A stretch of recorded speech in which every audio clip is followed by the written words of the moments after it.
বাড়ির পাশে বুড়িগঙ্গা নিয়ে সরকার কি কি করলে এই কয়দিনে সেটা চোখে পড়েনি। এত দূরে সেন্ট মার্টিন নিয়েই সরকারের কেন এত মাথা ব্যথা? বুড়িগঙ্গা সেই বিগত সরকারের আমলে যেমন পানির রং ছিল, এখনো সেই রকম। সরকার বদলায়, পানির রং আর বদলায় না।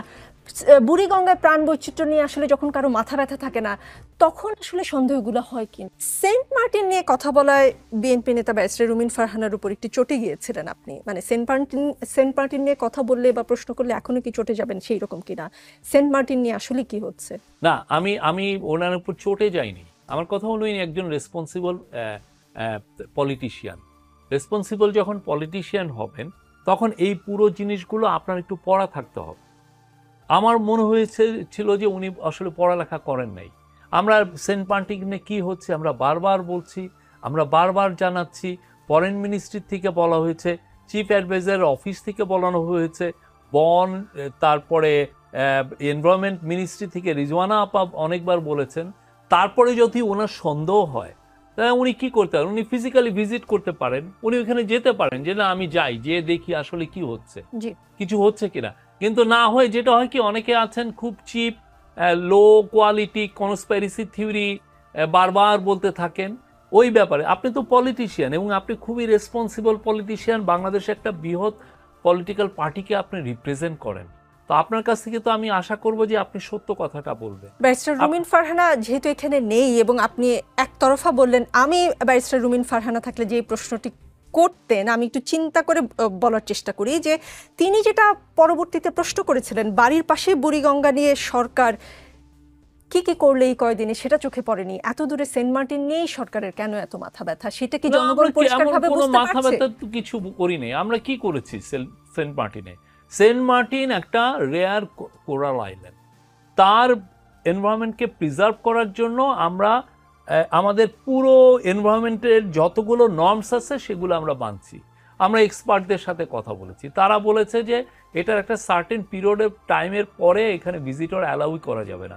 এবং আপনি দেখেন আমরা মেজারগুলো নেওয়ার ফলে কি হয়েছে, আপনি পুরো ডেইলি স্টার পড়েন, প্রথম আলো পড়েন, তারা বারবার রিপোর্ট করছে যে সেন্ট মার্টিনের প্রাণ অ্যান্ড প্রকৃতি ফিরে এসছে। আপনি যে দেখে আসেন, আমি আপনাকে ইনভাইট করি, আপনারা অনেকগুলো টিভি রিপোর্টার নিয়ে আমরা আপনাদেরকে নিয়ে যে দেখাই। না না, আমরা নিজ উদ্যোগে রিপোর্টারকে পাঠিয়েছি।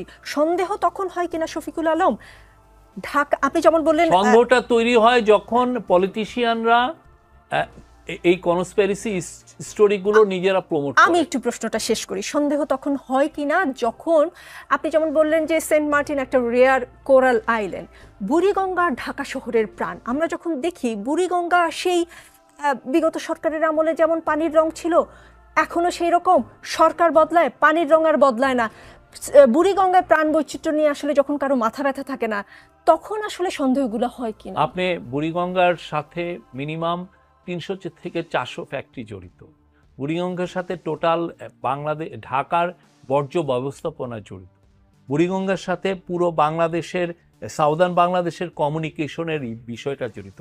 আপনি যদি বুড়িগঙ্গাকে আপনি যদি ক্লিন আপ করতে হয়, আপনাকে পুরো বাংলাদেশের এই ফ্যাক্টরি ব্যবস্থাপনাকে আপনার ক্লিন আপ করতে হবে।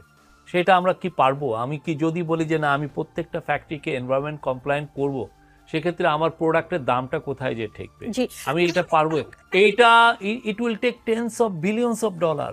ওই টাকা আমার নাই। জি, তাহলে কি শফিকুল আলম বুড়িগঙ্গার তীরে যে ফ্যাক্টরি মালিক তাদের জন্য সরকারের যতখানি মায়া, সেন্ট মার্টিনে যে পর্যটন ব্যবসায়ী ছিলেন জি তাদের জন্য আসলে সরকার এটা অবাস্তব একটা আপনি অ্যানালজি। বাস্তব কথাটা আপনি বলেন। না, বাস্তব কথা হচ্ছে যে আপনি যদি পলিসি মেকার হন, আপনি যেটা ডুয়েবল সেটা আগে করবেন। এটা আমার ডুয়েবল, আমি এটা করছি। যে পর্যটন ব্যবসায়ীদের রুটি রুজি না, আমি এটা আমার ডুয়েবল, আমি এটা করছি। আর আমাদের ইচ্ছা আছে বুড়িগঙ্গা সহ অনেকগুলো রিভারকে আমরা ক্লিন আপ করবো, সেটার জন্য আমরা মাস্টার প্ল্যান নিচ্ছি আমরা। কিন্তু কথা হচ্ছে যে এটার যে টাকাগুলো লাগবে সেই টাকাগুলো আমার আপাতত নাই। এক একটা দেশ, আপনি ইন্দোনেশিয়া এরকম অনেক রিভার পাবেন, পৃথিবীর অনেক জায়গায় অনেক দেশ আমার চেয়েও রিচ কান্ট্রি তাদের রিভারগুলোকে ক্লিন আপ করতে পারছে না। এত ইজি না।